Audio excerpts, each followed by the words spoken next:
Hey everyone, how's it going? Hope you've had an absolutely amazing week. Now this video is a little bit different. It's an interesting one, certainly for me. Now if you've been following the channel for a while, you'll have seen I have rent this space on my bikes, certainly my mountain bikes, on my helmet, and it's kind of been a bit of a long running joke. It started at Eurobike a few years ago. I was there with Drop and Roll. Danny and Fabio had their amazing Red Bull painted helmets. Duncan had his muck-off helmet, and then there was just kind of me with my bland black helmet. So as a bit of a joke, I decided to write rent this space because it was just funny having my rent this space next to these pro-looking helmets. I never actually wanted to properly rent this space, and actually my best-selling merch is rent this space merch, so actually it's worth more to me as being part of my image than it is selling it. But that's all changed. I've been talking to a company I've known for a long time, a company I've actually been sponsored by for a long time, but haven't really done that much with. And that company is Tartybikes. They are actually my longest term sponsor. I used to work at Tartybikes way back in like 2004. So the Tartybikes logo is what you'll see on the front of my helmet from now on. No more rent this space on there. Tartybikes have got it. Now it was actually Tartybikes that got in touch with me, but I've had an idea that I was actually going to ask them about, so it's a pretty perfect opportunity, and this is why I actually accepted their offer. This video is first in a series of videos I'm going to do this year, and the topic is actually something I've had a lot of requests for in the comments. Obviously trials bikes are quite expensive, and I get many questions asking where to get the cheapest trials bike, are second-hand bikes any good, stuff like that. So for this video series supported by Tartybikes, I'm going to buy myself a cheap second-hand trials bike. Now obviously I'm sponsored by Inspired Bikes, so I'm not going to go for a streety style. I'm going to go for more a competition seatless style, and then I'm going to take that bike to competitions, and it's kind of a double prong attack. See if the bike is any good, see if you can get into trials on the cheap by buying second-hand, and then see if a competition style trials bike will help me do any better at competitions. Once I've bought the used cheap bike, the cheaper the better, I'm gonna ride it as is, explain to you guys what to look out for when buying a used trials bike, where to look for cracks, dents, stuff like that, what components are worth spending a little bit more on when buying a used bike. After I've ridden it for a little bit, I'll then go down to Tartybikes and upgrade it. Now you can buy a pretty decent new competition style trials bike from Tartybikes for about £800, so my combined budget for buying the bike and then upgrading the bike is going to be about £800. When I upgrade the bike, I'm going to have to think very carefully about where to put my money, and that's when I can explain to you guys what the most effective upgrades are going to be. Once I've done my upgrades, I'm then going to go back to the competitions, back riding it, make some more videos and see how well the bike rides. And then the plan is, we haven't fully settled this, but at the end of the year we're going to go and get a brand new trials bike from Tartybikes and compare the two. Is it worth just buying a used cheap bike and upgrading it, or is it worth saving up and just getting a better bike brand new? So I think this should be quite an interesting one. I've spent the last month or so scouring the internet. I've been on eBay, Gumtree, Facebook, trying to look for used trials bikes. I was looking for something a bit older, back when frames were a bit more overbuilt, probably will last a little bit longer. I've got about maybe £300 budget in my head for the bike initially, which will leave me about £500 to upgrade it later on. And I must admit, there's actually fairly slim pickings. Most bikes I found were either 20-inch kids bikes or streety bikes inspired. Trying to find a competition style trials bike, certainly one that's going to be cheap and not absolutely knackered, was a lot harder than I thought it was going to be. However, my patience paid off. I actually eventually found an Echo Hifi. Now these bikes are old, really old. I remember when I was working at Tartybikes, we were selling these bikes in about 2005, I think they came out. And I actually had one. When they first came out, I had an Echo Hifi and I hated it. I really hated it. It was the worst bike I'd ever owned in my life. Certainly the worst trial specific frame. I had it for about 4 weeks and I got rid of it. The thing I hated about the bike was the geometry. It had such a high bottom bracket, way higher than anything that had come out pretty much at the time. It was ahead of its time, and I was used to riding low bottom bracket bikes. Times have changed though, and modern competition trials bikes have way higher bottom brackets than the Echo Hifi did, so it's actually quite a good compromise. If I went for something with a lower bottom bracket, then is it going to be much different from my Hex? So I think it's good to get something that's going to be quite a bit different than I'm used to, but not quite as extreme as a modern competition bike. Plus, it fits within my budget. Looking at the post, it looks, you know, pretty used, but the Echo Hifi was from an era where frames were pretty overbuilt, so I'm confident the frame will probably not be cracked and not be knackered. But is it worth? Shall I do it? Oh, should I keep looking? Who knows? Well, it's too late anyway. I negotiated with the guy. I got him down to £300 posted. It's going to take a few days for this bike to arrive, so let's skip forward to that. All right, well, it looks like it's arrived. Let's see what about £280 gets you in a second-hand used trials bike. So I've not actually seen this yet. I'm really curious. Got my knife. Let's open her up. Well, we have a wheel and we have a bike.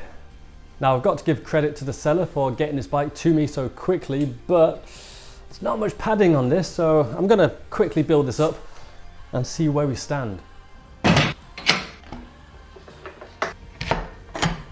Now then, this is the first time I've seen an Echo Hifi for probably coming close to 15 years.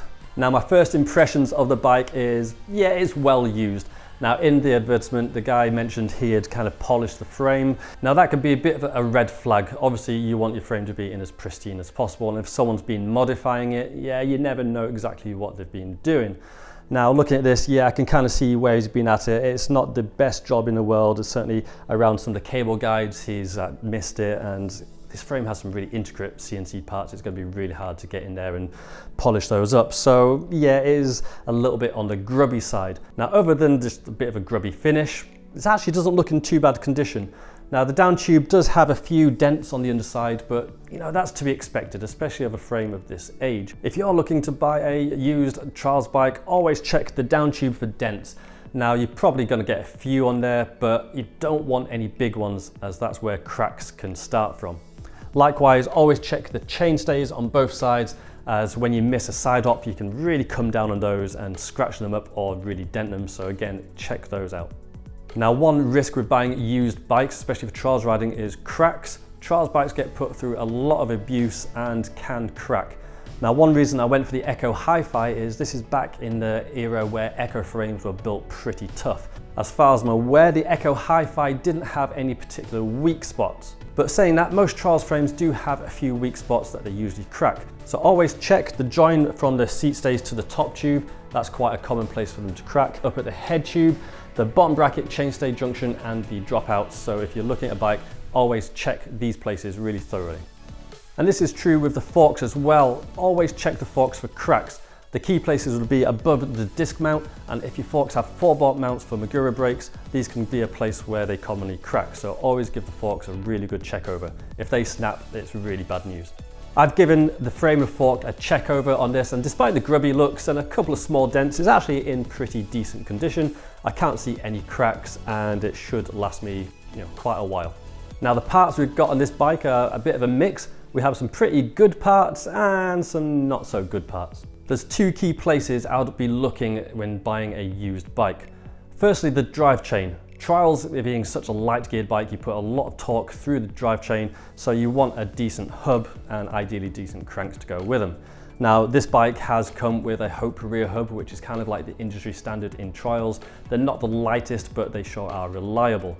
And speaking of, we've got some pretty old school cranks on here, the Mildeburn RS7s. These were the most popular, most wanted cranks during the 2000 to 2010 era, and it's really cool to see on this bike. I've not seen some in person for a long time. Now, one part on this bike that's a little bit odd is it's got a rear derailleur. Now, back when I rode competitions during the 2000s, you had to have at least 6 working gears to ride the BIU rules competitions. But the 6 working rules gear got abolished years and years and years ago, so it's quite rare to see a rear mech and some gears on a bike now. Now, it does have cogs in there, but I don't have a shifter. It's just locked into place. So yeah, the gears aren't working, but you kind of have a bit of a choice by adjusting the mech manually. Now, the one other key thing that if you're looking at a used bike is you want good brakes. Now, obviously the industry standard for trials riding is a Magura rear rim brake, and that's exactly what this bike has. and it actually has the 2005 model, which is renowned as being one of the best ones that they ever made. It seems to be working absolutely perfectly. They're super reliable. It feels totally fully bled, so that is awesome, and it even comes with some half decent looking pads. Now the front brake is actually slightly different than I was expecting. I don't know whether I just looked at the pictures wrong, but I thought it was going to come with an Avid BB7 front cable disc brake, which was renowned as being one of the best trials disc brakes you could get back in the day. They were an extremely grabby brake, which is exactly what you want for trials riding. But it turns out bikes come with what looks like a Shimano Dior hydraulic disc brake, which I've no experience of using. I have no idea if it's any good or not. I'm kind of thinking it would be suitable for some low level riding, but once you start doing some big moves up the front, to be honest with you, I'd be surprised if it does cope with that. One unusual thing this bike's got are some flat bars. Now back in even before year 2000 to mid 2000s, flat bars were quite a thing. I mean, most bikes back then had quite a low bottom bracket, so you didn't need the extra height of riser bars. However, this bike does have a higher bottom bracket. I believe it's about 45mm above the axles, but I don't know for sure. I'll measure it once I get down to Tartybikes.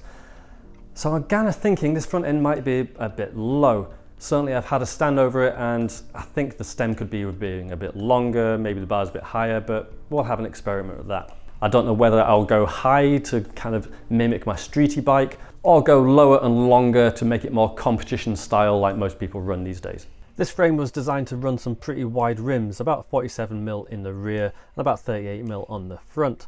Now one thing to look out for when buying a used bike is the rear wheel. They can end up with some pretty big dents and even flat spots, so if you're going to go check out a bike, spin the rear wheel and see what condition the rear rim is in. The rims on this bike look like they've had some dents that have been pulled out in the past, but it spins smoothly, it doesn't rub on the pads, so it's fine. Now the frame and cranks aren't the only thing I've not seen for a long time. The rear tyre is actually a Maxxis Hans Venture. This was back when Hans Ray was sponsored by Maxxis and had a signature tyre with them. I never used this tyre on a mountain bike, but I did use them on my trials bike. They had a fairly soft compound rubber, and yeah, I quite liked them. But these are really old, so I don't think they're going to work so well. These will probably be one of the first things I replace. The last thing I'm going to show you are the pedals, and yeah, to be fair, these are some pretty cheap, nasty pedals. They're from Wellgo, they spin forever, which suggests the seals aren't very good. I'll give them a try, and I think with some sticky sole shoes, they probably will be grippy enough, but these are probably one thing I would like to change. The only thing I need to do now is go out and ride this thing and make sure everything works, give you guys a verdict on whether you can buy a bike for a budget off eBay secondhand and get something decent. The riding video and the trip to Tartybikes, they're going to be videos in the future. This one's been long enough kind of just explaining the process, so yeah, keep an eye out for those. And to keep you guys on your toes a little bit, at the end of this whole process, I'm hoping to have a pretty decent giveaway for you guys, so hopefully that'll keep you on your toes. There's going to be some news about that once it's been developed and we've got all the fine details sorted. As soon as we know the details, I'll let you guys know all about that. I'd be really interested to know what you guys think I should change on this bike. What parts would you be swapping straight away? Now, one thing I do want to change is kind of the grubby nature of the frame. This is nothing to do with kind of my budget, making it a better bike. This is me purely wanting to be a bit of pimp. I might get the frame sprayed a different color. So what color should I get it sprayed? Put your answers down in the comments, and whichever one gets the most likes is the color I'll go with. I really hope that doesn't backfire, because I do want it to look nice. So thank you so much for watching this video, especially if you've made it all the way to the end. Let me know what you think of the bike and also with parts and the colors I should do. And yeah, there's going to be more videos of me riding this throughout the year, so keep an eye out for those. So once again, thanks to Tartybikes for supporting this video series. Hit the link in the description to get to their shop, where you find a huge range of parts and bikes. They'll ship worldwide and have amazing customer support. Have an amazing week, everyone, and the next video should be on this. See you then. Bye bye.